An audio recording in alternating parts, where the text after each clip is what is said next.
Aquí tenemos esta maleta de tamaño real y la podemos hacer chiquita y la podemos poner aquí dentro de la habitación sí, de la habitación. Le podemos activar las sombras y podemos incluso ver la sombra en el asset, ¿no? ¿Qué tal, amigos en México y en todo el mundo donde nos ven? Pues tenemos un podcast más de mexicanos en Japón, donde exploramos todas las historias de nuestros compatriotas que viven aquí en Japón, donde se han aventurado a venirse de una manera u otra. Aquí han estado y pues la finalidad de este podcast es compartir las experiencias de cada uno de nuestros paisanos, nuestros amigos, nuestros compatriotas que viven aquí en Japón. Y pues en esta especial podcast tenemos a un gran amigo, Alejandro Gámez, bienvenido. Muchas gracias. Pues la idea, ya sabes cuál es de este podcast, es platicar y platicar. Claro que sí. Que nos platiques tus aventuras por este país tan bonito, tan disciplinado, tan lleno de naturaleza, etcétera. ¿Cuánto tiempo tienes por aquí en Japón? Claro que sí. Yo he vivido aquí en Japón durante 6 años. Llegué aquí en 2019 justo antes de COVID y me quedé atrapado durante el COVID aquí en Japón. Pero la verdad es que pues atrapado entre comillas porque pues, lo disfruté mucho, ¿no? No sufrí yo mi estancia aquí en Japón y fue muy padre experimentar Japón sin gente. Sin gente, solo, todo cerrado. Claro. Wow, qué gran aventura, porque en la calle no había nadie, en los supermercados tampoco, y más aquí en Japón fueron muy estrictos. Sí. Durante esa etapa del COVID aquí, ibas a los supers, no podías salir, si te veían sin cubrebocas, los mismos japoneses se alejan de ti. Claro. Como que por ejemplo, yo fui una vez, en verano, que hace mucho calor y con cubrebocas, yo andaba una vez sin cubrebocas y la gente te ve mal. Uh-huh.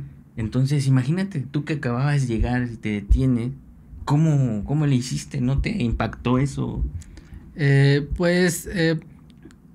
Yo afortunadamente tuve la oportunidad de estar en Japón durante 6 meses antes de que empezara COVID, 8 meses antes de que empezara COVID, y el golpe no fue tan fuerte. Yo utilizaba cubrebocas para la empresa, porque cuando yo llegué aquí, pues llegué a trabajar en la empresa y en la empresa te decían, ok, tienes que usar, no tienes que usar, pero es recomendable utilizar cubrebocas en la oficina y ese tipo de cosas, ¿no? Sobre todo cuando uno estaba enfermo, cuando alguien estaba enfermo, pues en Japón es como de buena educación ponerte el cubrebocas pues, para no contagiar a los demás, ¿no?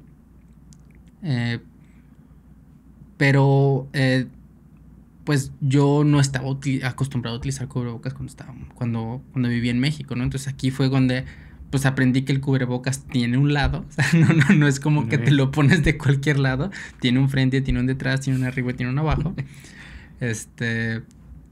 Y ya te lo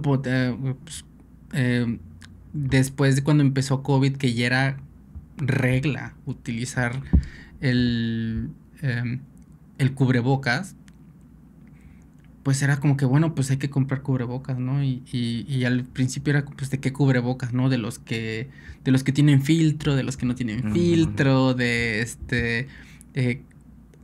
cuando empezó aquí el cubrebocas, que fue lo de que se acabó el papel de baño, porque pues, no sé si la gente sabe, pero a alguien se le ocurrió decir que había escasez de papel de baño y en Japón todos se volvieron locos y desapareció el papel de baño. A comprar papel. Y cualquier cosa que se le pareciera al papel de baño, o sea, de cubrebocas, toallas sanitarias, Kleenex, pañuelos, servilletas, todo con lo que te pudieras limpiar, se fue.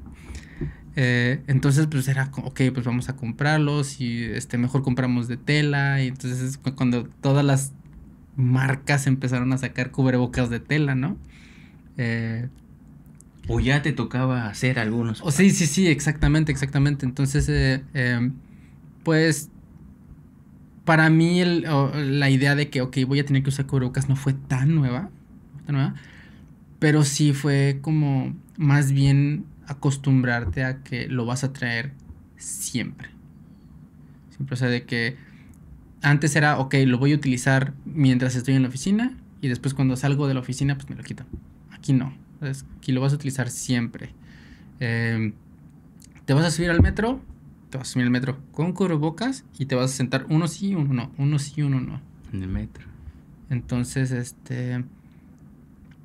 sí fue algo, pues diferente, o sea, diferente, un estándar completamente diferente que en México, pues cuando te dicen que hagas algo es opcional y aquí no es opcional. Aquí es, vas a, vas a cumplir las recomendaciones, porque aquí son recomendaciones, aquí no son órdenes, te recomiendan hacer las cosas, pero pues es como tienes que hacerlo. Y más el cubrebocas, ¿no? Sí, sí, sí. Por sí Japón desde ya su historia es de que han usado toda su vida con cubrebocas. Claro, claro. Pues de hecho, cuando nosotros llegamos aquí, mi esposa y yo, cuando llegamos aquí a Japón, pues nosotros no usábamos cubrebocas, no usábamos paraguas, no usábamos nada. Éramos, si llovía, pues te mojabas, y si alguien estaba tosiendo al lado de ti, pues te incomodabas y ya no, ahorita pues ya es diferente, ¿no? Ya te acostumbras a las normas y te acostumbras a todo, pero aquí en Japón es muy interesante que todo se rige como por normas sociales, ¿no? Normas sociales. Normas, reglas no escritas, ¿no? No, se podría decir como es como el sentido común, pero no sé, yo lo definiría diferente. Lo definiría como algo que haces para que la otra persona no piense mal de ti, siento yo, que es como se rige Japón. Sí, cierto, tienes mucha razón. No sé a qué se deba, pero eso es como más de jerarquías también, por lo mismo. ¿Qué fue lo que te trajo aquí a Japón? A mí me reclutaron. Yo tuve la fortuna de ganar una beca en Vancouver. Bueno, gané una beca saliendo de mi universidad. Yo estudié animación y arte digital. Entonces gané una beca para ir a estudiar a Vancouver. Y en Vancouver conocí a una compañera japonesa. Y en una fiesta, pues como todo mexicano, pues uno nada más habla por hablar, para romper el hielo, para hacer conversación. Y yo le estaba diciendo a mi amiga, no, pues ¿sabes qué? De que yo voy a aprender japonés, me voy a ir a vivir a Japón y voy a trabajar en tu empresa. Y al final éramos estudiantes, ella no tenía trabajo en Japón ni nada. Y la idea de ambos era de hecho quedarnos en Canadá, ¿no? Al final ella se regresa a Japón, yo me regreso a México. O sea, nomás lo dijiste así. Sí, fue... Tengo ganas de... Claro, como buen mexicano, pues uno dice nada más, dice una... por hacer conversación en el momento, ¿no? Hasta sarcástico, ¿no? Pero bueno, pues uno como mexicano. Ella se regresó, yo me regresé. Ella encontró una empresa, yo estaba trabajando en un estudio de videojuegos en México. Y de repente a los 8 o 9 meses me marca y me dice, oye, ¿ya sabes japonés? Es como que... no. Que casualmente yo había empezado unas clases de japonés, pero porque a mí me gusta el anime. A mí me gusta el anime, yo soy... ya no es término despectivo, yo soy bien otaku. Me gusta mucho el anime y yo quería aprender japonés, pero por interés personal. A lo mejor sabías nada más el konnichiwa. El konnichiwa, daisuki. Sale en el anime. Sí, sí, sí. Sí, lo típico del anime, ¿no? El omae wa aishiteru. Aishiteru, ¿no? Entonces, lo típico, ¿no? Pero no, más allá no. Entonces, pero yo tenía interés, ¿no? Y le dije, no, pues o sea, empecé a aprender apenas, pero no sé japonés. Me dice, y es que mi empresa está buscando a alguien con tu skill set. Yo soy programador. Yo estudié animación y arte digital, pero al final soy muy mal artista. Entonces me terminé yendo más por el lado de los videojuegos, de creación de videojuegos, programación de videojuegos, ese tipo de cosas. Y al final mi estancia en Vancouver fue aprender sobre eso, aprender sobre en una escuela de videojuegos. Entonces yo era programador, pero a mí me gustaba mucho lo que se le llama el arte técnico. Y el arte técnico es como programación, pero para hacer que cosas se vean en la pantalla, ¿no? O sea, si tú quieres que algo se vea como vidrio, o sea, que algo en 3D se vea como vidrio, pues tú tienes que programar cómo decirle a la computadora que algo se vea como vidrio, o que algo se vea como madera, o que algo se vea como fuego. Lo que se le llaman los efectos especiales, ¿no? Que existen en las películas y que existen en los videojuegos. Yo soy... a mí ese era el tipo de arte técnico que a mí me gustaba. Y en lo cual era relativamente bueno. Entonces mi amiga me contacta y me dice, ¿sabes qué? Mi empresa está buscando a alguien con tu skill set que sea programador, pero que también sea artista o artista técnico, A, B y C. Y le digo, no, pues, o sea, sí me interesa porque...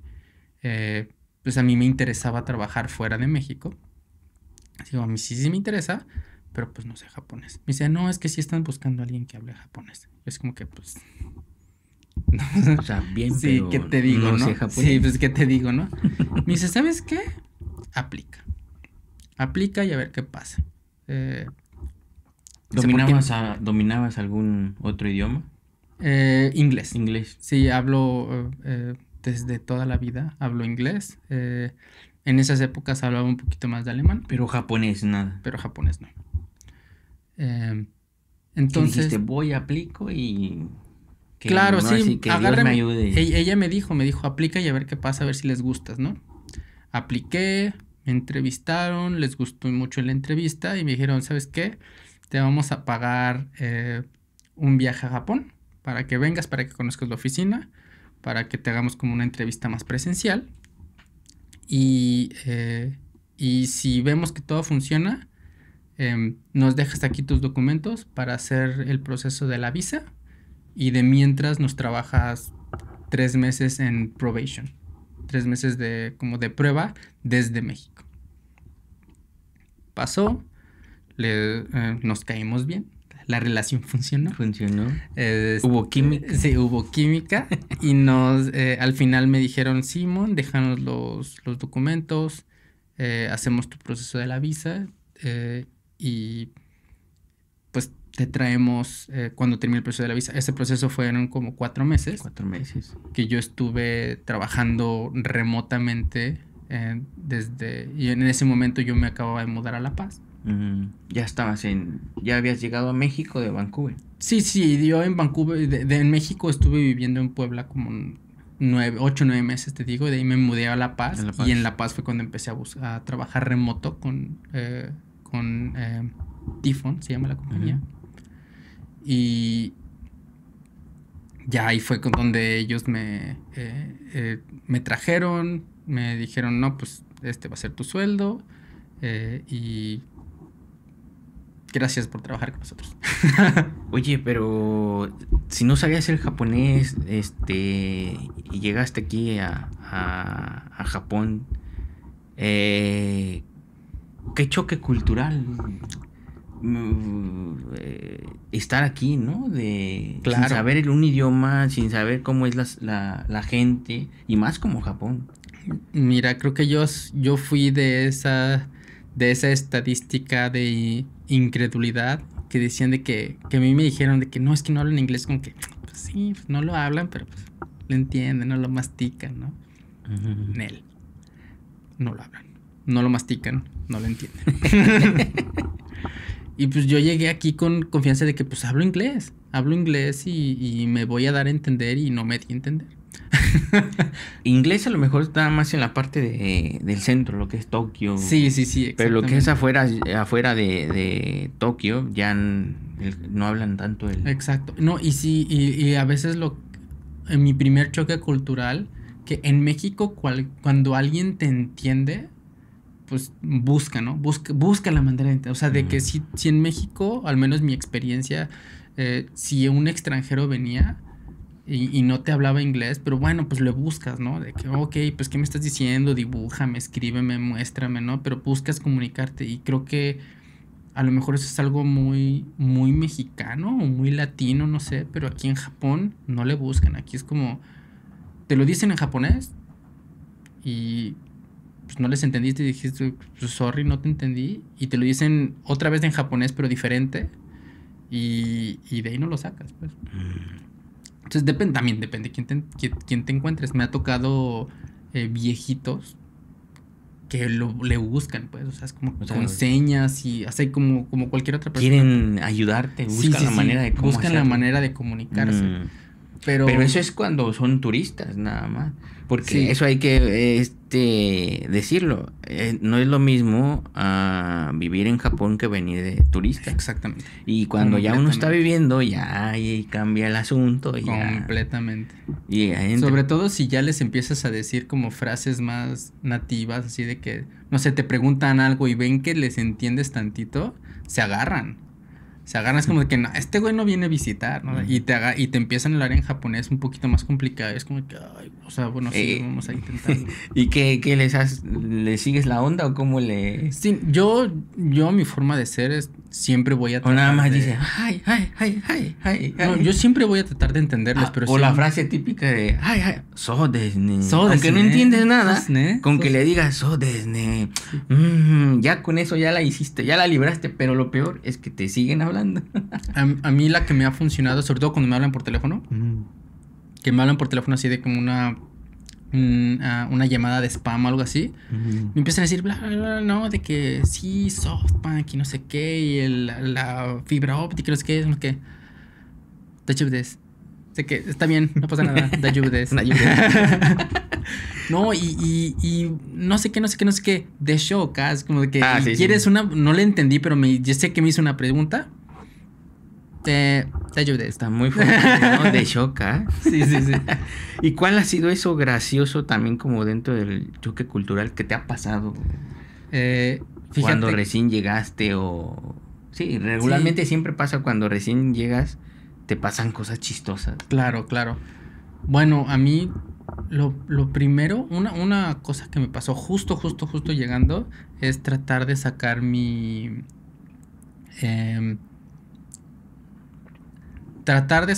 cuenta de banco sin tener un domicilio. Porque a mí no me dieron domicilio. O sea, cuando a mí me trajeron, a mí me dijeron, aquí está tu visa, esta es tu chamba. Y ¿No te dijeron dónde vas a vivir? No, esta es una agencia de bienes raíces y gracias. ¿Cómo crees?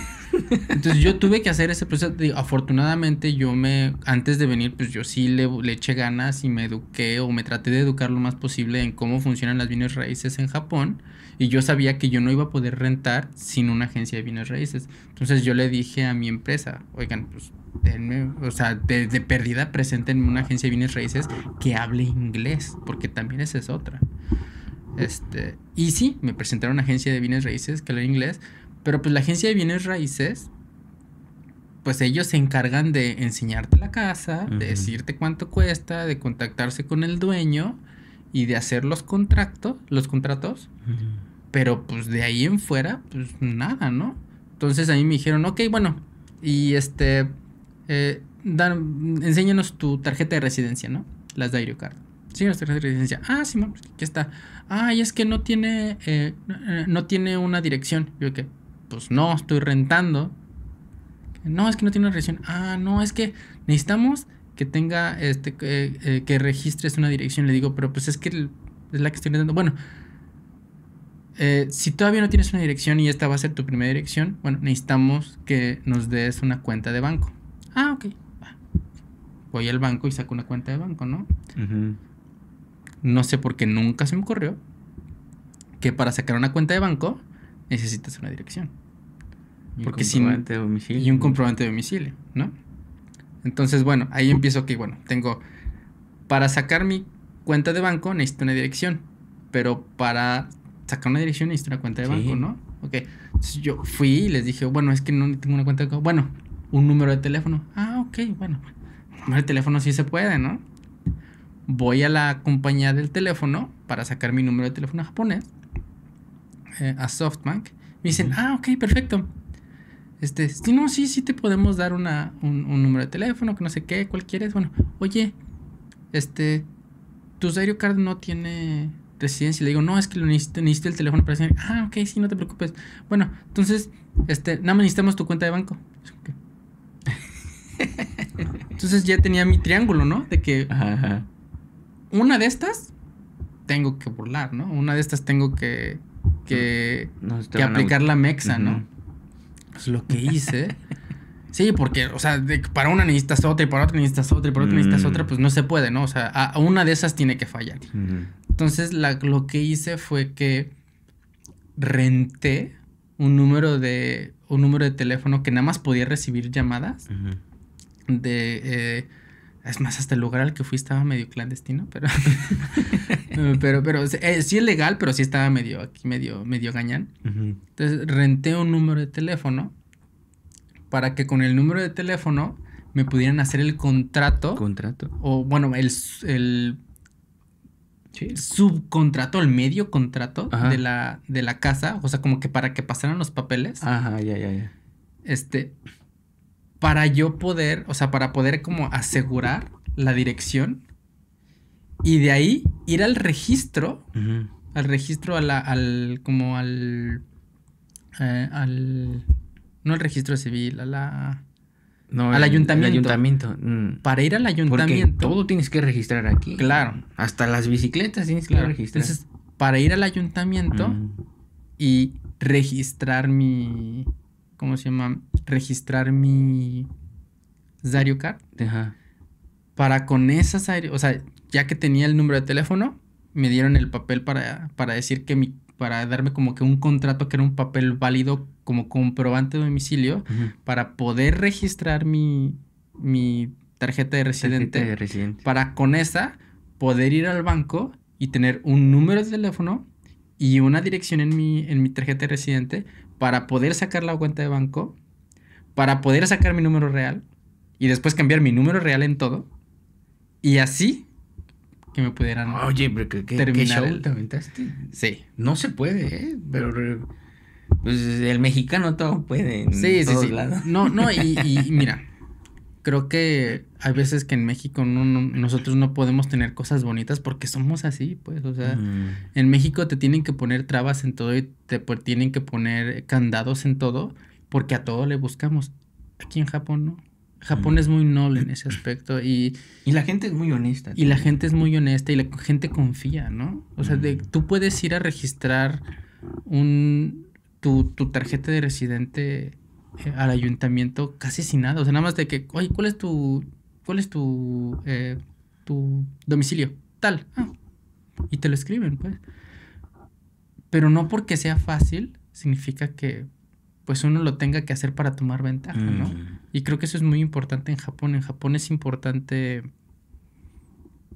simplemente apreciar que las cosas funcionan de cierta manera porque ellos voluntariamente siguen. Voluntariamente. Y como te mencionaba, más que nada también la honestidad. Porque me pasó... ahora cuando fue lo mismo del COVID, empezaron a dar alguna ayuda a las familias, ¿no? Claro.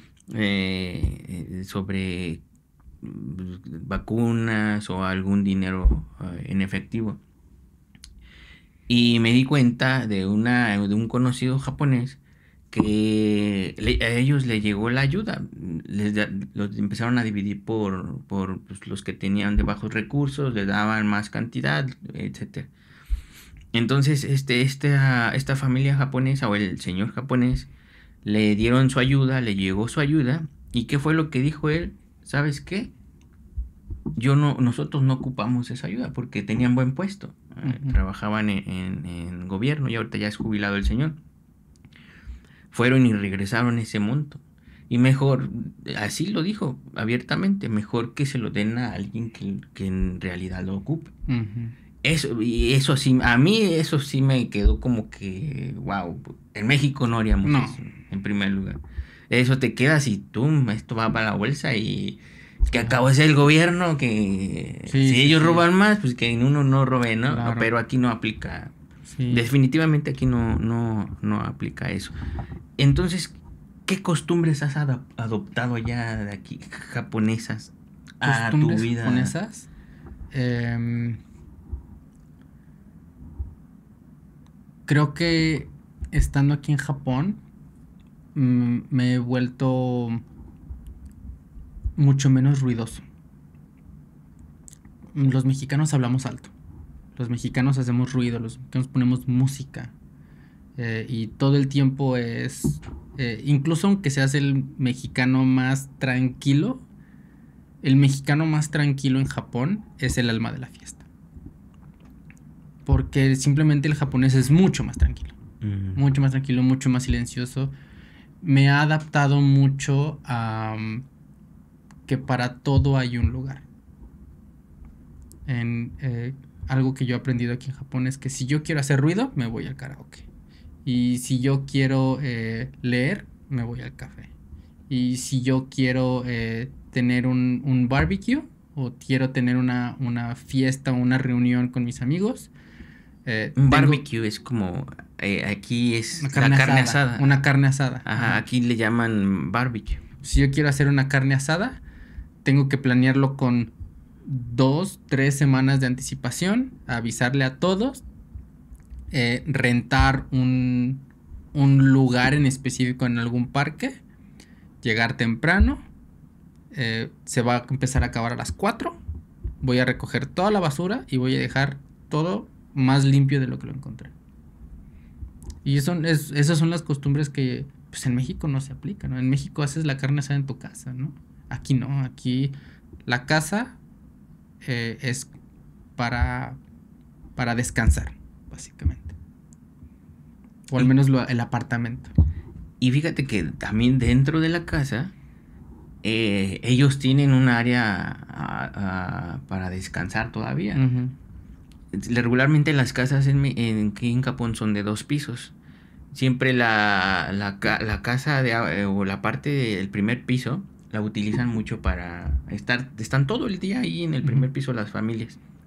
Y solo se van al cuarto a dormir, a la recámara, pero no tienen televisiones, no tienen nada, sino nada más van, descansan y al día siguiente pues otra vez todo el día esa abajo. Hasta eso dentro tienen claro, esa parte de disciplina, de descanso.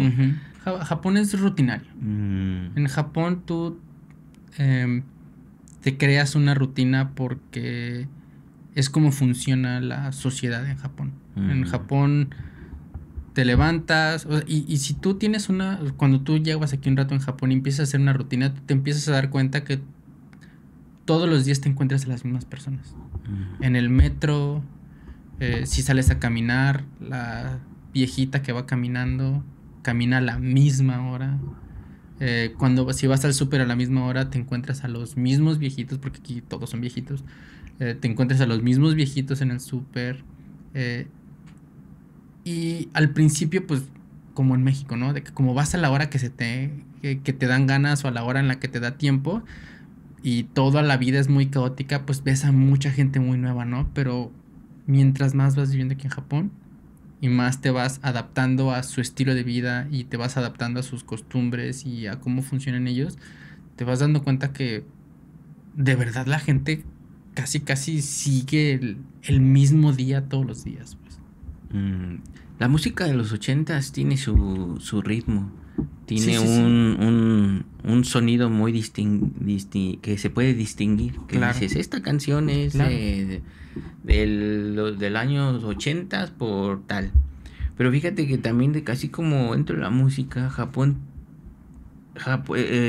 como dices, es estable, es monótono. También Japón tiene muchos contrastes. Sí. Un ejemplo, en construcción o en obras, tiene lo más viejo, templos viejos, pero también tiene modernidad. Aquí en Japón viene mucho el minimalista que usan mucho en México, que en las casas se está usando mucho de moda, que un bambú, viene mucho de México el utilizar eso.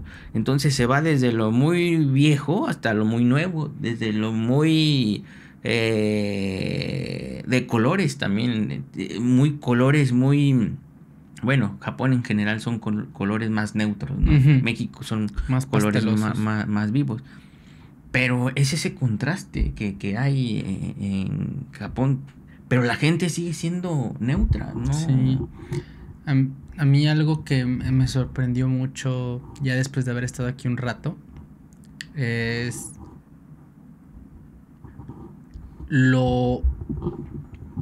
me sorprendió mucho lo arcaico que puede llegar a ser Japón. Creo que cuando estás haciendo lo que vendría siendo el RFC aquí en Japón, pues tú tienes que sacar lo que le llaman aquí la My Number Card, que es una tarjetita que tiene básicamente tu número de seguridad social. Y ahorita ya le quieren meter que contenga toda la información tuya. Contenga toda la información. Pero a mí como extranjero ha sido la mejor decisión de mi vida sacar esa cosa. Porque te sirve para todo. ¿Quieres hacer tus impuestos? My Number Card. Y lo puedes hacer electrónico, lo puedes mandar, te llega todo por ahí. Te mudas, rapidísimo la sacas y ahí tienes toda tu información. Requieres un documento como un documento oficial. Con la My Number Card puedes ir a la tienda de conveniencia, al 7-Eleven o al Lawson, lo imprimes con esa tarjeta. Es súper conveniente, súper conveniente. A mí me ha servido mucho. Mucha gente no la tiene, pero a mí me ha servido mucho. Y yo digo, wow, tecnología, ¿no? Porque con una tarjeta puedo hacer todo. Y en el mismo proceso de sacar esta cosa que es para mí innovadora, o para cuando yo llegué, porque con la experiencia de México que es completamente diferente, yo dije, wow, esto es innovador. El mismo proceso para sacarla es mandar cartas. Tienes que llenar tu documentito a mano, meterlo en un sobre y meterlo en el correo postal. O sea, Porque los correos postales, déjenme les decimos, pero en Japón sí sirven todavía los correos postales. Todo lo que se quiere enviar es por correo postal. Claro. En las festividades, en lo que es en Navidad, se envía una felicitación, así como en las escuelas, en las kermeses que enviabas no sé si te tocó que en las escuelas ponías una caja en diciembre. Y mandabas, o el día del amor y la amistad, que metías, sí. hacías una carta, metías y que se repartía. Claro. Nada de cuenta, pero eso aquí en Japón sí funciona. Así una caja, hagan de cuenta, eso es lo mismo. Y para todo, formatos. Llenar, tienes esto, vas al doctor, un formato. Que ocupas esto, un formato. Te dan tu tablita con tu formato. Y tu nombre no cabe, porque tienes nombre y dos apellidos. No cabe.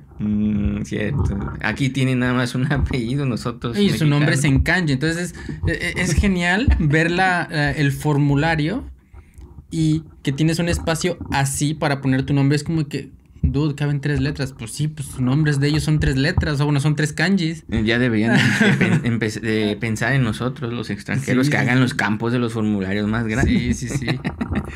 Si tuvieras un lugar secreto en Japón que no sea muy conocido, un lugar que has visitado, un lugar que hayas ido, que no es muy conocido en Japón, ¿cuál es y por qué lo recomendarías? Un lugar secreto en Japón. ¿Por qué te pregunto? Es interesante pues ver cómo muchos vienen a Japón y pues van a los lugares. Van al mismo lugar. Tokio, Hiroshima, Nara, Kioto, y no sé qué otro se me pase y te regresas y bye. Pero Japón tiene muchos lugares secretos muy bonitos que a veces no se conocen. Claro. ¿Cuál sería y por qué? Yo diría, es un lugar que para mí fue mucho más bonito de otros lugares que he ido. Digo, Japón, ya lo hemos dicho, de cierta manera es monótono en ciertas cosas y mucho se parece. Es, tú puedes ir por la calle y decir, no, estoy aquí y estás del otro lado de Tokio, porque son exactamente iguales, ¿no? Las construcciones son iguales y las calles son iguales y todo es igual. Pero hay un lugar que a mí me sorprendió mucho porque era como ir a... Como, era como ir a Kioto, pero sin gente, ¿no? Y al mismo tiempo era como ir al templo de los Darumas de Osaka, pero sin gente. Porque es un lugar mucho más chiquito, mucho más recluido, pero es igual de bonito, igual de bonito.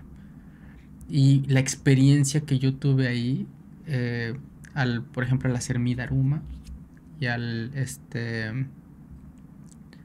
pintar yo mi Daruma y ponerle yo mis deseos y todo eso, fue mucho mejor experiencia que la experiencia que es más tradicional o más, bueno, más turística, que es ir al templo de los Darumas en Osaka. Que es ir al templo de los Darumas de Osaka, donde pues nada más te venden el Daruma ya hecho y tú lo escribes, ¿no? Y es déjame ver cómo se llama, pero es básicamente el templo de los Darumas de Gunma. Pero es más, no es conocido turísticamente. No es tan turístico. Es más como local, vamos. Sí. Pero está muy... a mí esa experiencia me gustó mucho porque es un templo... Es grande, es bonito, pero es mucho más chico que los templos que los templos de Tokio o de Kioto o de Osaka, ¿no? Que son más turísticos. Pero eso mismo que es más chico lo hace como más simbólico o más espiritual. O sea, la vibra, o sea, ya hablando de vibras, la vibra que se siente y es mucho más padre. Y las experiencias que te dan de tú pintar tu Daruma y tú ponerle todos los tus deseos y pintarle todas las pestañitas y los ojos y todo es una experiencia muy padre, pero también es un templo que es genuino. Luego se siente que es genuino porque tú vas y si tú quieres como comprar un Daruma y escribir una oración, tú escribes la oración, la puedes escribir en inglés, la puedes escribir en japonés, lo que sea, y el monje, incluso en inglés, te toma tu donación. Ellos no te piden dinero, te dicen, ahí está la caja de donaciones, lo que quieras donar, pero ellos no te piden dinero. Tú pones tu oración y ellos te leen tu oración, te hacen tu ceremonia completamente gratis. Completamente gratis. Te hacen tu ceremonia bueno, pues aquí tenemos a Alejandro Gámez y a su esposa que quieren, que tienen un deseo de una vida próspera y no sé qué, y te hacen toda el chant o como la canción de sintoísta de la oración. Y es un momento muy pequeño, muy corto, muy bonito, en el que te dicen de que nosotros seguimos creyendo en el sintoísmo y en el poder ¿cómo se llama? De los dioses, y es algo que ellos te explican, es algo que tristemente se está perdiendo por redes sociales o por esto, por aquello. Ya no hay gente tan interesada en hacerlo, pero nosotros lo seguimos haciendo de corazón. Nosotros no pedimos nada y lo que ustedes sientan que esto vale, eso es lo que ustedes pueden donar. ¿Hay algún mito o creencia que hayas descubierto de Japón y que te diste cuenta que no es cierto? Sí,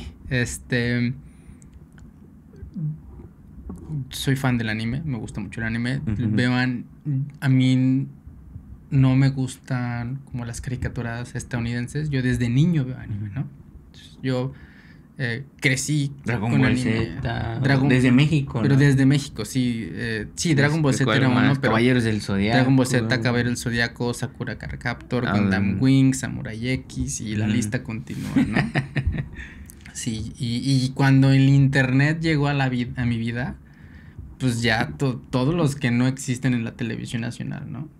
Yo era pues, le soy muy fiel y aprendí mucho y me gusta siempre me gustó mucho los mensajes, ¿no? Que transmitía el anime, ¿no? Pero yo siempre escuché, no, pues es que Japón no es nada parecido al anime, ¿no? No, es que Japón es súper diferente al anime, que... Y siempre le decían, o siempre escuchaba en los videos como de que si te gusta el anime, no esperes que sea como... No esperes que Japón sea como en el anime, porque no es como el anime. Yo como, okay, pues... Y yo cuando llegué aquí, pues llegué con esa creencia genuina de que no, o sea, claro, pues es que cómo va a ser como el anime, ¿no? O sea, pues es una caricatura, es una exageración, es como si dijeras que Eddie es la representación real de Estados Unidos. Pues no, es una exageración, ¿no? Y llegué aquí a Japón. Mientras más vivo en Japón, más siento que el anime es una representación fidedigna de Japón. Desde el punto artístico, de que tú ves los animes y te dibujan una tienda de conveniencia exactamente como la ves. Es idéntica, ¿no? Y cuando tú ves que en los personajes como de que, ay, sí, le voy a agarrar la mano, es que, así son. Eso es genuino en la misma edad. O sea, aquí agarrarse de la mano cuando estás en secundaria es más que impensable, es como atrevido. Aquí darse un kiko es impensable. Eso sí es impensable, ¿no? Impensable. Aquí la inocencia. Sí. Aquí la inocencia de verdad es valiosa. Sobre todo cuando son niños, cuando son adolescentes. Aquí me sorprende mucho que cuando tú estás hablando con un chavo de 21 o 23 años, es como si estuvieras hablando con un chavo de 18, de 15, 18 años en México. Porque de verdad su cultura es así, o sea, sí se apenan cuando les agarran la mano y sí son de manita sudada y sí son tímidos, o sea, y cuando a mí me decían de que no, pues es que Japón no es como en el anime, es como de que no, a ver, pero o sea, si me dices, pues sí, Japón no es como Naruto, pues sí, no, Japón no es como Naruto, pero sí hay animes que uno diría, eso es una exageración y no lo es. O no lo es al grado en el que nosotros pensaríamos que lo es. Y eso para mí fue algo completamente inesperado. Yo me esperaba algo muy diferente. O sea, yo sí me esperaba como tratar de ver lo real de la exageración y de repente me di cuenta que no era tan exagerado como yo esperaba que iba a ser. Y fue... ¿Que te sentiste mal? No. A mí se me hizo... Ay, yo vi eso en los animes y no es cierto, ¿no? No, al contrario. Creo que mucha gente termina decepcionada de que Japón no es como el anime. Y para mí se me hizo muy... Sobre todo en la infancia, se me hizo muy padre que los niños pueden ser niños. En México los niños no pueden ser niños. O sea, en México tienes que crecer rápido, tienes que ser astuto, tienes que aprender a alburear, tienes que aprender a defenderte verbal y físicamente. O sea, en México es un país más rudo, en el que los niños dejan de ser niños muy rápido. O sea, yo me acuerdo que si en México si no te aprendes, o sea, si te conviertes como que en el niño que bulean, pues esa va a ser tu vida, pues, porque no te van a, jamás te van a dejar, te van a dejar ir, ¿no? Y en México tienes que aprender a seguir la corriente de que si el popular le gusta ver tal cosa, pues tú ves tal cosa. O si tú eres el popular, pues tú tienes como que dirigir a la manada, pero en México siento que es el paso en el que crecen los niños y en el que te tienes que adaptar y te tienes que volver, tienes que perder tu inocencia es mucho más rápida.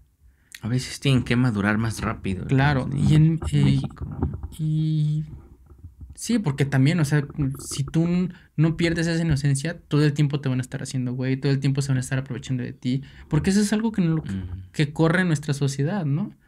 tienes que... Es algo cultural. Tienes ¿no? que tener la rata rápida. Uh-huh. La rata te tiene que correr rápido, porque si no, o no hablas, o no te defiendes, o eres el hazmerreír, ¿no? En Japón no. En Japón yo siento que los niños pueden ser niños, que la inocencia dura, y para mí eso es algo bueno. Para mí es algo más allá como de decir como que, ay, pues es que estos no son maduros o no, ¿cómo se llama? O no son astutos.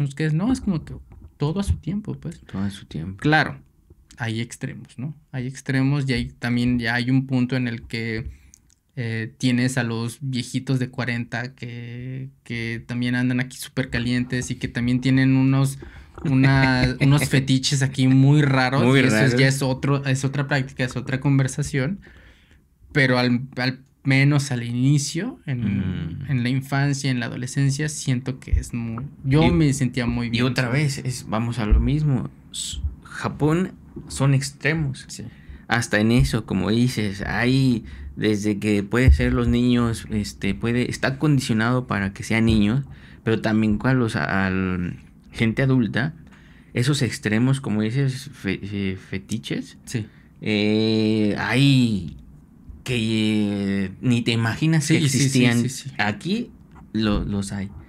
¿Qué tradición de Japón te llevarías a México?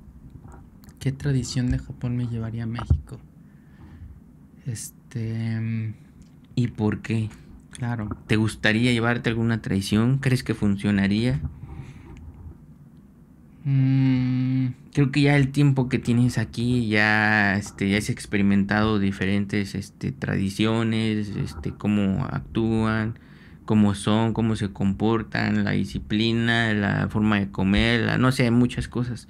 Claro. ¿Cuál tradición te gustaría llevarte a México? Fíjate que hay algo que se hace en Japón que todavía me cuesta trabajo hacerlo, pero la limpieza de fin de año. Es de ley. Es de ley, o sea, aquí... o sea, no limpias todo el año, pero el 31 estás limpiando. Exactamente. Y toda la casa. Sí, ok. En el año, pues sí, a lo mejor de que hay una mancha, como que, ay, me da huevo quitar esa mancha, de que no, ahí se acaba, o de que se te pierde, o sea, se te cae algo abajo de un mueble, es como que, bueno, ahí se van a quedar esos 100 yenes, ¿no? De que no voy a molestarme a buscar esos 100 yenes, o de que, ay, la regadera tiene ahí de que poquito... humedad. Sí, poquito humedad, algo así, pero bueno, pues no, bueno. Todo el año, está bien, pasa nada. Se limpia normal, ¿no? Porque tampoco es como que no barras en todo el año, ¿no? Pero el 31, todo se detiene y es limpieza extrema. Y a mí eso se me hace excelente porque te ayuda como que a hacer un reseteo, ¿no? Un reset de, ok, bueno, ya terminé el año, vamos a empezar el año bien. Porque el primero, y eso es algo que mucha gente no sabe, el 1 de enero nada abre. Ni hospitales, ni bancos, ni combinis, nada. Mucha gente aquí, y eso me ha pasado, me han comentado, gente que viene aquí como que, oye, ¿qué tal se pone Año Nuevo en Japón? No vengas. No, Año Nuevo no es una experiencia.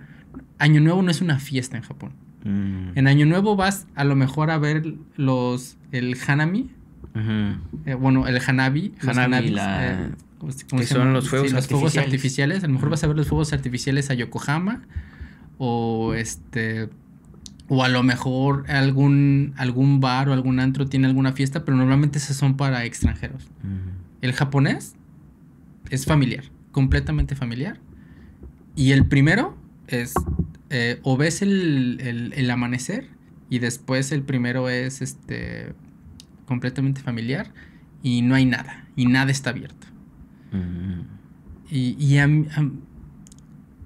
regresando al tema, a mí es esa parte como de, ok, el primer día del año, bueno, el último día del año, vamos a hacer un reset.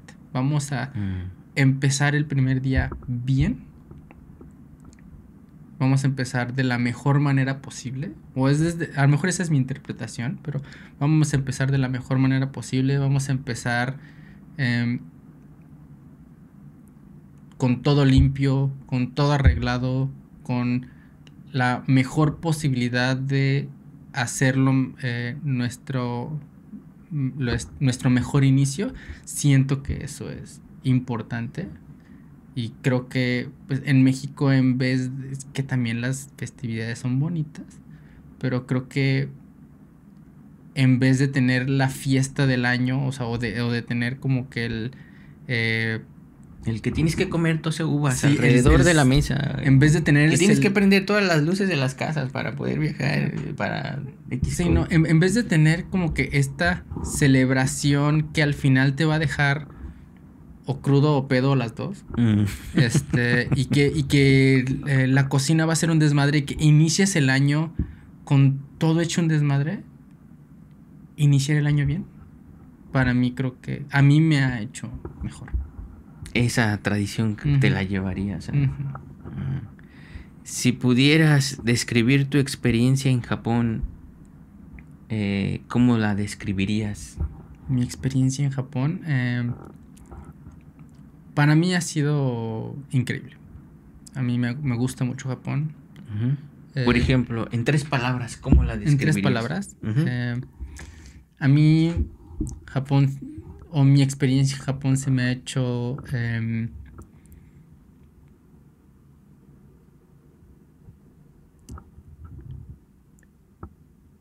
reveladora. Mucho reveladora. Se me ha hecho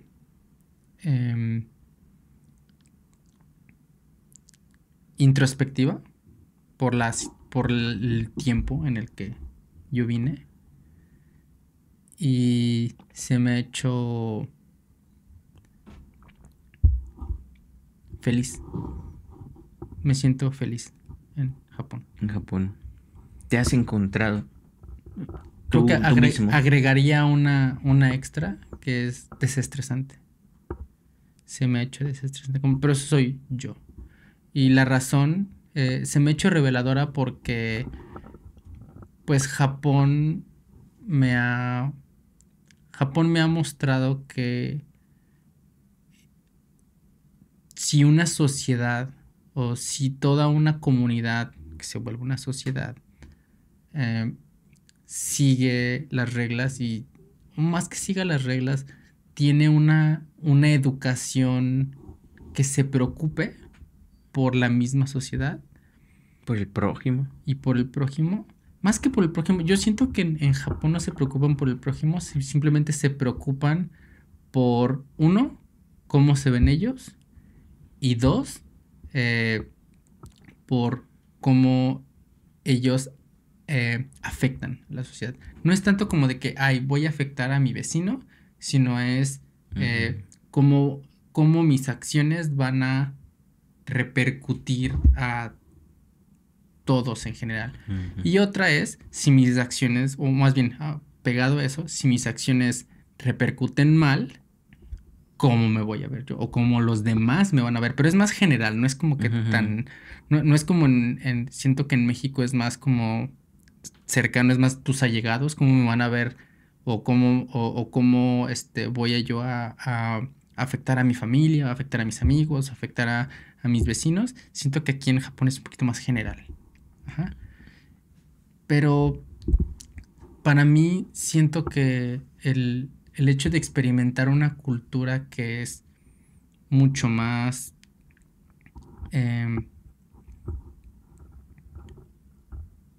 mucho más preocupada por lo que le llaman aquí el kuki-o-yomu, que es como leer el aire, leer la situación y actuar de acuerdo a la situación para tratar de crear la menor fricción.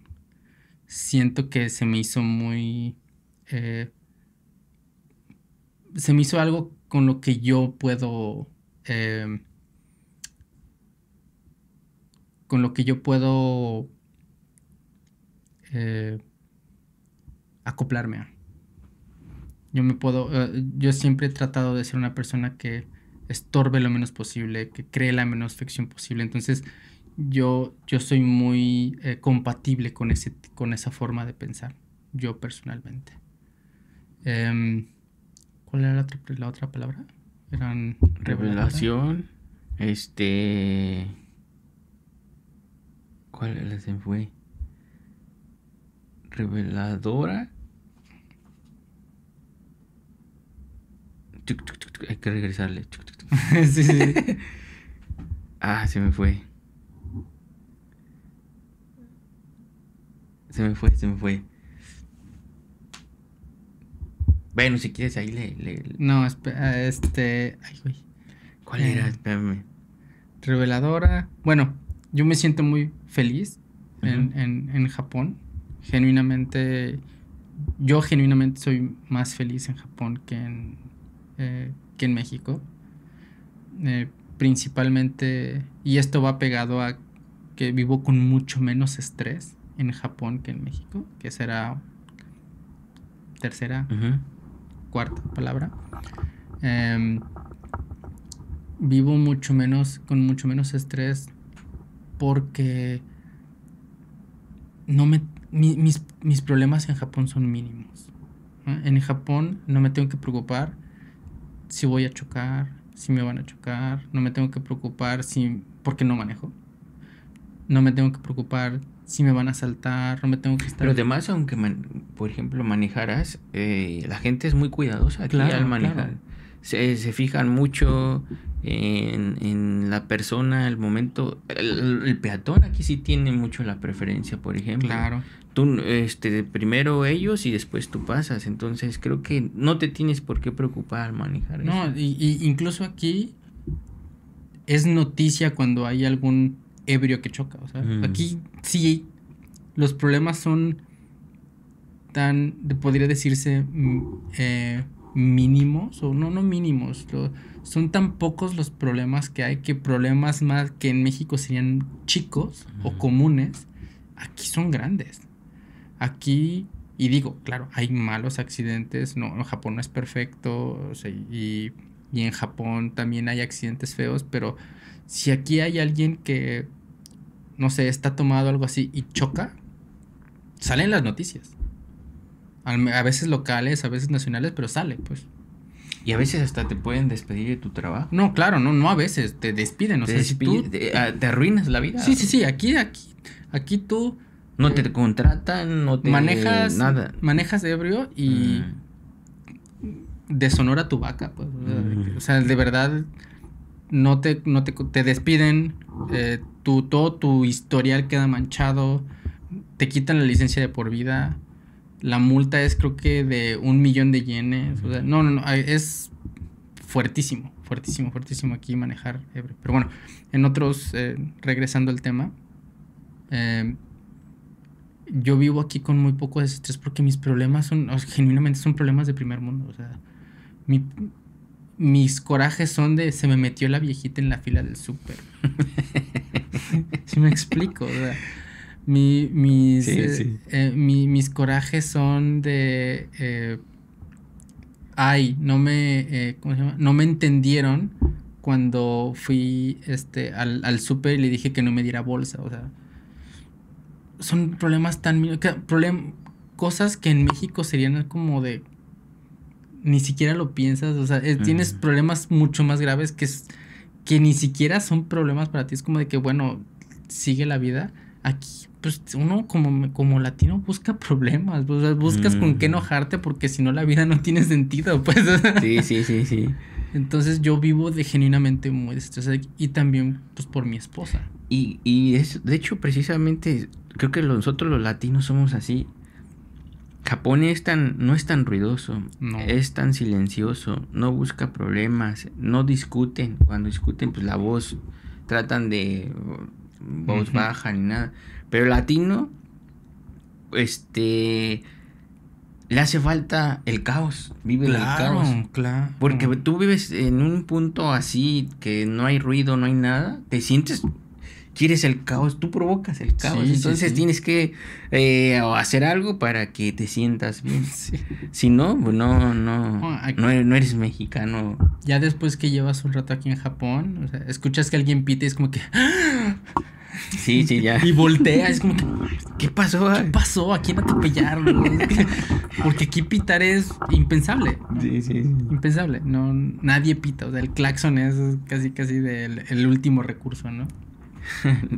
Aquí afuera de mi casa una vez pasó una señora y pitó.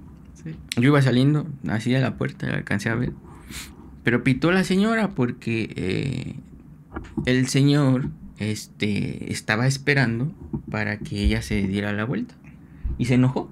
Fue por eso. Y le pitó. Ujú. Y ya entonces se bajó. Yo, pues cuando, como pito, pues como dices. Y ya es porque fue algo grave. ¿Qué Claro, pasó? claro. Ay, y ya la vi. Y la señora ya estaba grande y me vio y me dice. Ay, en japonés. Señor, ayúdeme, ayúdeme. Este señor no se quiere quitar, que no sé qué tanto. Y yo me quedé. O sea, ¿eso qué? No. Y le pitó. O sea, fue lo peor. Pero bueno. Que tranquila, señora. Sí, No va a pasar tranquila. nada. Pero sí, yo creo que los accidentes, como dices, son, la mayor parte han sido adultos, Ujú. personas grandes que ya 80 70 años siguen manejando y sí es cierto, pues no, problemas no tienes casi por qué preocuparte de Sí, muchos sí, de sí, aquí. se vive bien. Simplemente hay gente, y eso es real, hay gente que, pues, que necesita drama en su vida, en su sangre, ¿no? El caos que Sí, necesitamos sí, los sí. latinos. Si pudieras, por ejemplo, hay muchos mexicanos que se quieren venir a Ujú. Japón. ¿Qué les recomendarías a esas personas que se quieren venir a vivir a Japón? Claro. Esto es, fíjate que ya que llevas un rato aquí en Japón, esto es una pregunta común, común que te hacen mucho, de que, oye, yo me quiero venir a Japón, oye, yo lo que diría, más bien el consejo que siempre doy es que vengan un, 6 meses, un año o lo que puedan, como estudiantes, a aprender el idioma. Yo, la verdad es que uno, aunque diga de que, ay, yo voy a llegar y con trabajo, pues aprendo los sábados, no sé qué. El japonés es un idioma que tienes que querer aprender. Es un idioma difícil, es un sistema de escritura diferente. Entonces, para la gente que se quiere venir a vivir, el japonés es necesario porque es el país en el que vives. Y si lo quieres aprender, tienes que tener tiempo y ganas. Y hay veces que las ganas no están, entonces necesitas más tiempo. Hay gente que tiene la fortuna de ser social. Yo no soy social.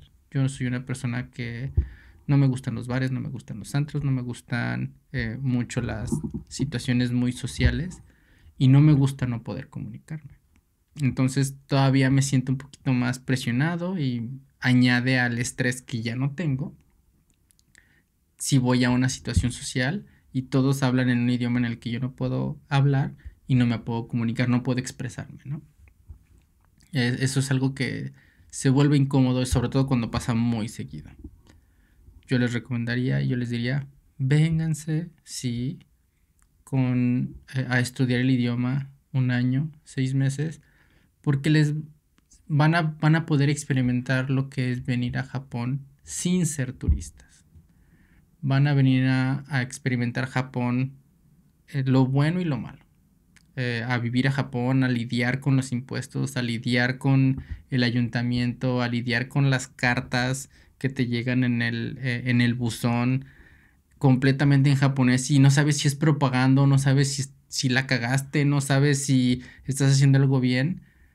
Digo, a menos de que tengan una pareja japonesa, que no todos tienen la fortuna. Pero de todas maneras, pues hay veces que pues, uno quiere entender, ¿no? Uno quiere poder leer y no se puede. Vengan. Y sobre todo, es importante que si se vienen a aprender el idioma un año, 6 meses, tienen la opción de regresar. Porque lo vuelvo a decir y creo que no hay mayor énfasis que le pueda dar. Japón no es para todos. A mí me encanta y a muchas personas les encanta, pero a la misma cantidad de personas que les encanta, no les gusta.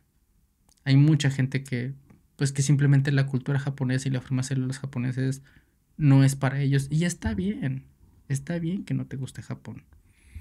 Eh, pero si vienes con la opción de regresarte, pues ya si te decides quedar, bueno, pues es porque te gustó Japón. Y si no, tienes una salida.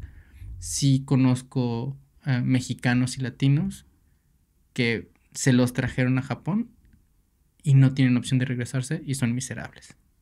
Entonces creo que tener esa opción de poder pues regresar a tu país o simplemente irte a otro país es muy importante a la hora de venir a un país con una cultura tan diferente como es Japón.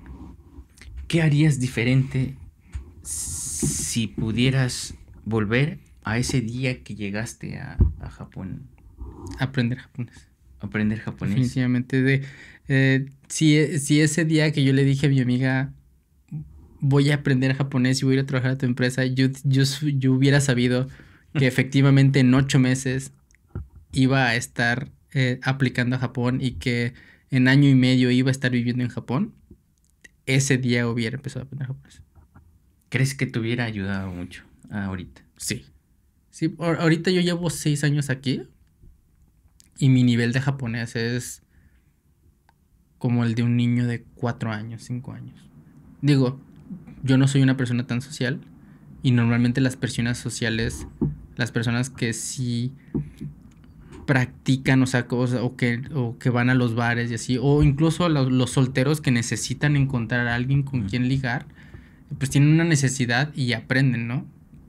O la gente que tiene un trabajo que es mucho más social, lo tienen que aprender mucho rápido y lo aprenden más rápido. Yo no. Yo tengo ya un rato, digo, sí lo voy aprendiendo, sí trato con clientes, eh, sobrevivo, pero si algo yo pudiera cambiar en algún momento sería aprender japonés antes de venirme a vivir o, o aprender japonés, tener el tiempo para aprender japonés viviendo aquí antes de empezar a trabajar. ¿Cuál ha sido tu mayor aprendizaje profesional y personal desde que vives aquí? Desde que vivo aquí en Japón, aprendizaje personal, creo que yo he crecido mucho. Esa era la otra palabra, introspectiva. Introspectiva. Wasure chata. Sí. He aprendido a... He aprendido a aprender de mis errores. Creo que he aprendido a pensar, sobre todo, por ejemplo, si yo tenía que no tenía un problema grave, pero por ejemplo, si de repente yo salía y tomaba mucho y me ponía muy ebrio y de repente no llegaba a la casa, es como de, ok, voy a tratar de regular, voy a tratar de ver, o sea, de pensar por qué está pasando, qué estoy haciendo y qué quiero hacer, ¿no? Quiero ser yo esa clase de persona que de repente no llega a su casa. Quiero ser yo esa clase de persona que mantiene preocupada a la esposa cada vez que sale. Quiero ser yo esa clase de persona que en la que la esposa no puede confiar si le dice si va a regresar o no va a regresar. En introspectiva, pues yo dije, pues no, yo quiero tener una relación saludable con mi esposa. Yo quiero que ser un ejemplo cuando llegue a tener familia. Quiero ser un ejemplo. Entonces dije, bueno, no quiero ser... esto que estoy haciendo ahorita es divertido, pero ¿quiero ser yo esa persona? Pues a lo mejor no. Entonces, ¿qué tengo que hacer yo para cambiarlo? Bueno, llevar una vida más saludable. A lo mejor controlar un poquito más el alcohol. Tratar de no ser tan aventado con el alcohol.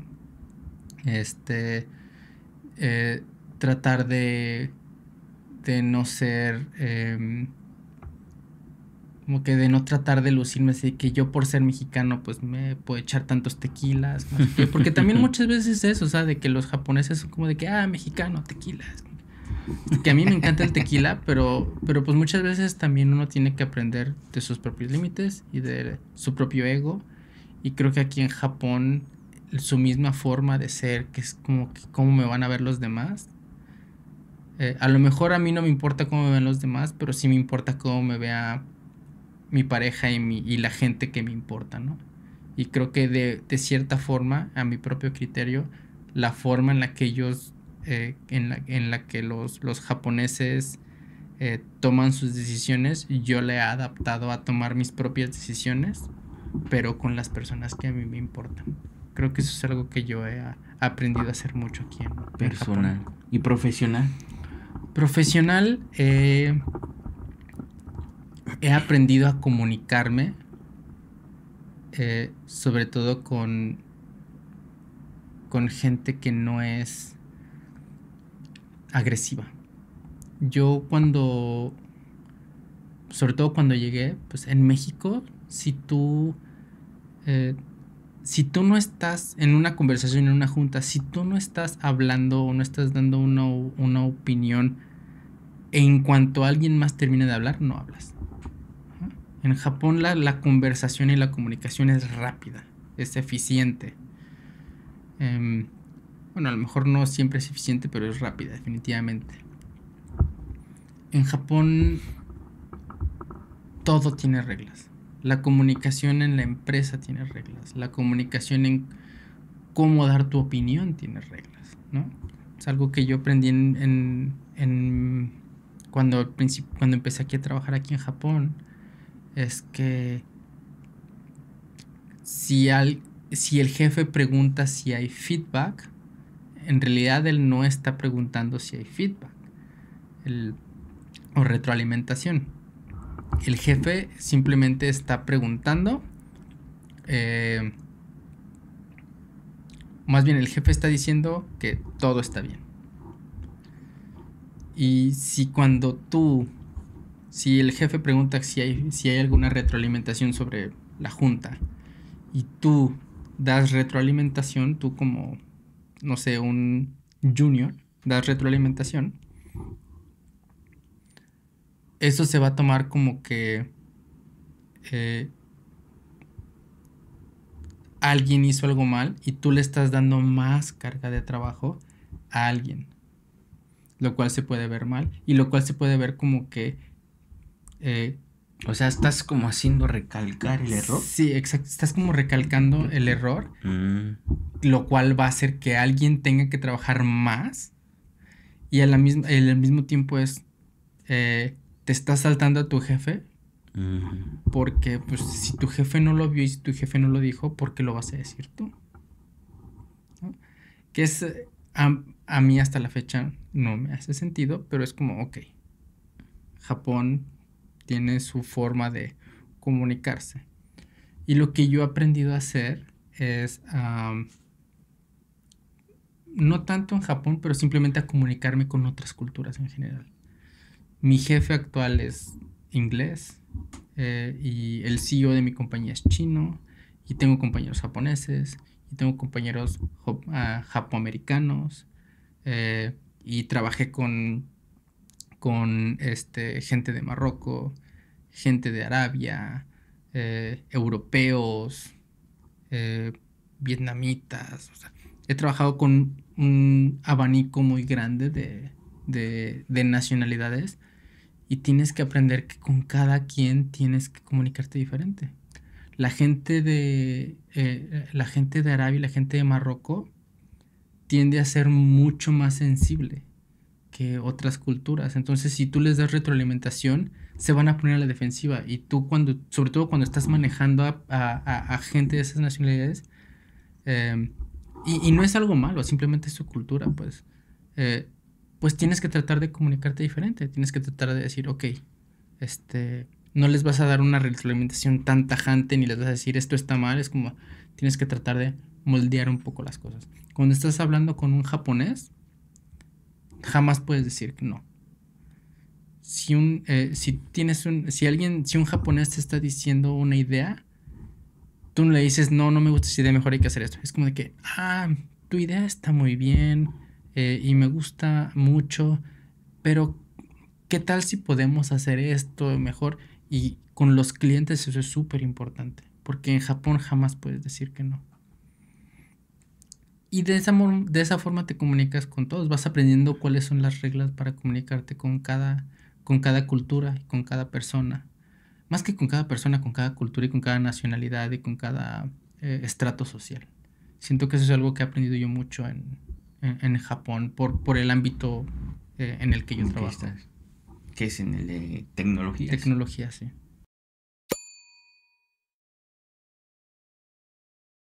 También otro gran aprendizaje que yo tuve aquí en Japón, o que he tenido aquí en Japón, es ser parte de fundar o de ser cofundador de una empresa.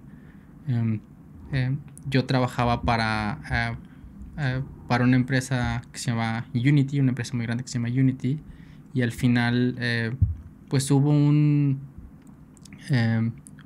despido de gente, un reduction in force grande, y en el cual pues todo el equipo de industria fue vendido a otra compañía. Y nosotros aprovechamos esa oportunidad, 5 compañeros y yo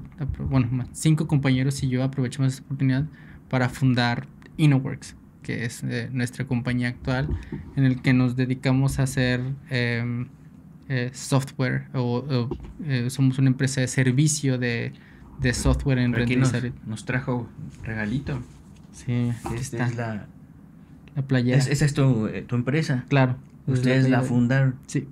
La aplicación que nosotros estamos desarrollando es básicamente un visor de modelos 3D, ¿no? Ahorita estamos viendo aquí una librería. Estos son modelos que nosotros tenemos en nuestra aplicación cargados en el headset. Por ejemplo, estos, ¿cómo se llaman? Estos modelos 3D, nosotros podemos crearlos o ponerlos en ¿cómo se llama? Con AR, como si estuvieran aquí en el mundo. Entonces, por ejemplo, aquí tengo pongo este tenis, es como si estuviera aquí en la mesa. Tú ¿cómo se llama? Tenis lo puedes escalar, puedes hacerlo grande, puedes hacerlo chico, puedes manipularlo. E incluso si activamos sombras, puedes ver, por ejemplo, como si estuviera la sombra en la mesa. Hay algo que no se puede hacer y hay alguna empresa interesada en hacer algo en específico con esta aplicación, pues también se pueden hacer proyectos de servicio de implementación personalizada de esta aplicación para otras cosas. ¿Para qué sectores puede ir o algún tipo de empresas que quisieran utilizarlo? Por ejemplo, tenemos empresas automotrices, de automotriz, que están muy interesadas sobre todo en esta parte que es el poder ver como UIs o poder ver interfaces y probarlas en modelos digitales. Por ejemplo, si ahorita borramos este modelo y cargamos un carro, por ejemplo. Por ejemplo, este carro, si nosotros nos metemos en el carro, hay muchas empresas que están interesadas en poder mostrar el interior, en mostrar el interior, poder cambiar los materiales del volante y sobre todo el panel de instrumentos, ¿cómo se llama? El sistema de ¿cómo se llama? Infotainment, todo ese tipo de cosas. Es algo en lo que ellos están muy interesados, ¿no? Porque es mucho más fácil diseñarlo en un ambiente 3D que te puede asemejar la realidad, sobre todo con la iluminación y todo eso, que te puede decir, ok, ¿cómo se ve en mi carro ¿cómo se llama? El panel de instrumentos digital? No, pues que a lo mejor los números están muy chiquitos y los tenemos que cambiar, o qué tan usable, qué tan útil es el panel ¿cómo se llama? De entretenimiento del carro, ¿no? Es es el cuarto en el que estuvimos nosotros haciendo el proyecto. Si te das cuenta, es un scan en 3D que hicimos con el celular. Ajá. Pero de esta forma, pues puedes poner un cuarto en una habitación, ¿no? Completa. Ajá. Si yo ahorita tuviera puesto algo que se llama NDI Streaming, nosotros podríamos ver en esta pantalla el stream de una computadora o de cualquier cosa. Entonces tú puedes incluso hacerte cómo se vería, no sé, en una junta, cómo se vería la pantalla, se va a ver bien, se va a ver mal, está muy grande, está muy chica, que es el mismo ejemplo que nosotros tenemos para hacer en cuanto a los carros, ¿no? De cómo se ven los sistemas de infotainment. Y lo que tú comentabas de arquitectura, o sea, si en vez de hacer un scan, tú tienes un modelo arquitectónico de una casa, puedes invitar a tus clientes a una bodega vacía y cargar el modelo y puedes caminar dentro de la casa, ¿no? Y ver cómo se ilumina, ver si caben muebles, si no caben muebles. O sea, ahora sí que el límite de las aplicaciones de un visualizador 3D de este tipo es tanto como la persona pues como la imaginación, ¿no? O como la persona requiere, o la imaginación de la persona, ¿no? Y nosotros nos dedicamos a hacer servicios o proyectos de servicio de aplicaciones interactivas de renderizado en tiempo real. Básicamente se podría decir que es como aplicaciones como tipo videojuegos, o sea, interactivas, pero para empresas que no son de videojuegos. Este es nuestro logo, este es nuestro logo en color, nuestro logo en blanco, y este es el nombre, el logo con nombre y logo con nombre también en ambos colores. Son unos pequeños regalos que trajimos aquí para. Sí, muchas gracias. Muchas gracias. Me parece bonito el logotipo. Pero ¿qué es lo que realmente, o sea, hacen aplicaciones para empresas? Sí, hacemos para emprendedores, para qué. Claro, nosotros ahorita principalmente tenemos clientes grandes en el sector automotriz y clientes grandes en el sector de robótica, al cual les desarrollamos productos hechos a la medida o aplicaciones hechas a la medida para resolver diferentes problemáticas que ellos tienen. Por ejemplo, hicimos una aplicación para poder entrenar a nuevos como a nuevos ingenieros o a nueva mano de obra para hacer motores, por ejemplo, ¿no? Entonces, nosotros obtenemos de esta empresa automotriz motores, o bueno, la información en 3D de los motores y los manuales, y nosotros hacemos una aplicación en 3D en realidad virtual o en realidad aumentada, en la que esta persona, en vez de leer el manual y tener que aprenderse el manual y tener que pasar un examen, ellos pueden de una manera un poquito más orgánica, un poquito más dinámica, aprender cuál es el proceso para armar un motor o para hacer cierto componente de un motor, ¿no? Eso es un ejemplo, por ejemplo. Pero nuestras aplicaciones van en rangos muy grandes, ¿no?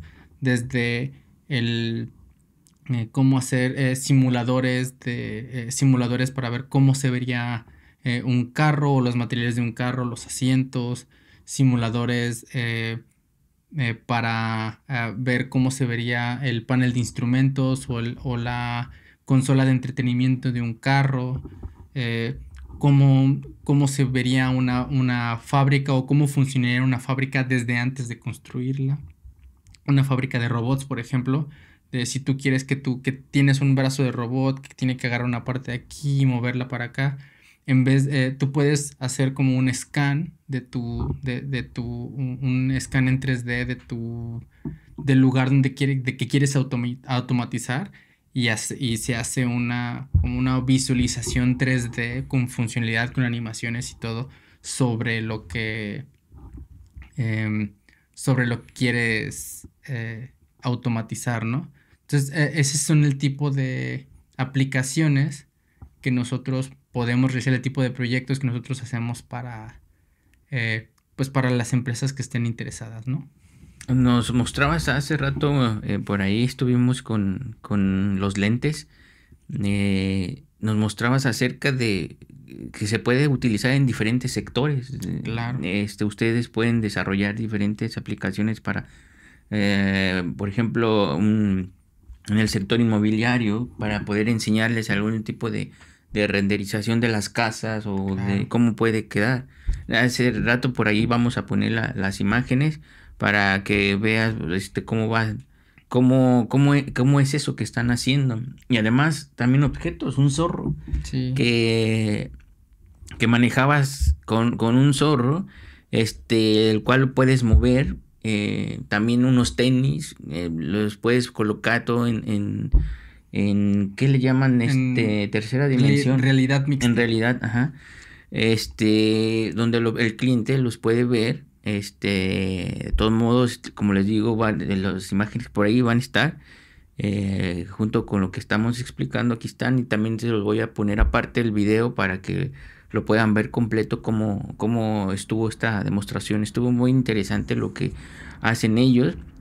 ¿Y cuál fue tu experiencia de pasar de ser empleado a ser emprendedor? Eh, pues la ¿Lo verdad, recomendarías? sí, sí, sí. Bueno, creo que eso va dependiendo de las metas de cada quien. Em, pues, ser emprendedor es algo que pasas de tener todas las prestaciones habidas y por haber y de que hay veces que uno le pide a su empresa de que, oye, necesito, no sé, tal dispositivo o necesito tal licencia de tal software y vamos a... Y la empresa te dice de que no, pues sí, cómpralo, no, no cómpralo, o sea, pero pasas de dejar de preocupar, o sea, bueno, más bien, pasas de no preocuparte de muchas otras cosas como recursos humanos, como legal, como ventas, como eso. Pasas de solamente enfocarte en tu trabajo a tener que enfocarte en todas las áreas, ¿no? De si compro una licencia, ¿cómo va a afectar mi presupuesto, ¿no? ¿Cómo va a afectar eh, el dinero que tengo en el banco? ¿Tengo deuda? ¿No tengo deuda? ¿Tengo activos? ¿Tengo pasivos? ¿No los tengo? ¿Cómo balancear activos y pasivos? Que son todos los temas financieros. Eh, si la persona que estoy subcontratando me está trabajando, no me está trabajando, que son como parte de recursos humanos, cómo estoy manejando los proyectos, estoy aceptando demasiados trabajos, no estoy teniendo suficientes trabajos. Se vuelve todo un espectro de cosas que aunque no sea tu trabajo, o sea, porque lógicamente todo esto se divide en varias personas, aunque no sea tu trabajo, pues son muy pocas personas, es un startup y todos tienen que estar al tanto y todos tienen que saber manejarlo y todos tienen que dar su voz, ¿no? Para que la empresa siga creciendo. Entonces es una experiencia pues muy diferente, muy recomendable. Yo siento que incluso aunque una empresa falle, y no estoy diciendo que esta empresa vaya a fallar, esperemos que no, hasta el momento vamos muy bien, pero eh, aunque uno trate de emprender y no funcione, es experiencia. Y siento que es una experiencia invaluable, invaluable. Incluso para poder conseguir otro trabajo, solamente el hecho de decir como que eh, traté de eh, traté de empezar una empresa y hice tal y tengo experiencia en tal y en manejar eso y en manejar aquello, siento que eso te da te abre muchísimas puertas. Entonces, ¿tú lo recomendarías? Hay muchos mexicanos aquí en Japón que quieren comenzar sus empresas. En la parte del registro, por ejemplo, ¿les ha costado algo de dificultad? Creo que aquí una de las cosas que más cuesta trabajo en Japón es todo lo que tiene que ver con el banco. Sacar una cuenta de banco, sobre todo una cuenta de banco para una empresa, una cuenta de banco para persona moral, se le conocería en México, es súper complicado. Muy, muy complicado. Definitivamente necesitas saber japonés hasta cierto punto para poder hacer todos estos movimientos. Porque también un banco, para abrir una empresa, pues normalmente no te la va a abrir sin un préstamo, ¿no? O sea, ellos buscan prestarte dinero, lógicamente. Pero sí es un proceso muy largo. El registro del nombre, toda la legalidad, dependiendo del tipo de empresa que es. Si es una empresa de una sola persona, es mucho más sencillo. Pero si es lo que aquí se le conoce como una como una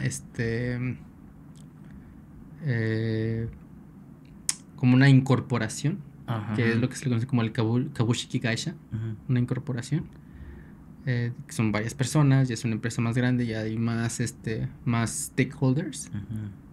Es un poquito más complicado. Más complicado. Sí. Entonces, pues no es imposible emprender, no es imposible vivir en Japón. Nada es imposible, yo creo que los límites uno mismo se los pone. Personales, sí. Yo diría que incluso aunque pises tierras niponas, al final el límite de si vas a vivir o no vas a vivir en Japón es completamente personal. Porque siento que Japón es un país tan libre. O sea, es tan fácil moldearlo de cierta forma. Y esto va como un poquito en contra de lo que habíamos hablado de que Japón es monótono y de que Japón es estricto y Japón es rudo. Pero siento que más bien es muy fácil moldearte tú mismo a Japón, en el sentido de que hay tantas cosas que hacer, hay tantas cosas que experimentar, que algo te va a gustar o algo vas a encontrar, pero es definitivamente algo muy personal el hecho de si aguantas todos los cambios personales que tienes que hacer. Siento que un mexicano hecho y derecho lo pones en Japón y no queda. No, siento que un mexicano en Japón es demasiado disruptivo, es una forma demasiado contrastante de pensar y hábitos demasiado contrastantes, y siento que o el mexicano se acopla a Japón y amolda su criterio y su forma de ser a Japón, o no le gusta Japón, siento yo. Pues ustedes toman la decisión, están invitados todos a Japón los que quieren venir. Claro. Acá hay amigos que puedan contar con nosotros, que podamos apoyarles. Está la empresa de Alejandro, también buscan en sus redes sociales, por ahí se los estaremos dejando. Pidan una cotización y pregunten por el tipo de aplicaciones que se pueden desarrollar. Japón es un país muy avanzado en tecnología, que se puede utilizar mucho en México, en diferentes sectores, como ya vimos. Y pues muchas gracias, Alejandro, por este podcast, por abrirnos las puertas de tu vida, de tu aprendizaje, de tus experiencias. No ha sido nada fácil en ciertas ocasiones, en otras sí, se te están dando las cosas, y pues estamos muy agradecidos contigo por brindarnos esta manera de interactuar con con nuestra audiencia. No se olviden por ahí y seguirnos en nuestros próximos episodios. Estén atentos, les dejamos nuestras redes sociales para que conozcan más historias sobre mexicanos que viven en Japón. Recuerden, nada es imposible estando en un país a 15 horas de México. Los límites tú es el único que te los pones. Nos vemos hasta la próxima. Y nuevamente, muchas gracias, Alejandro. No, muchas gracias a ti. Fue un placer. Muchas Y gracias síganos en nuestras redes. Hasta luego. Bye.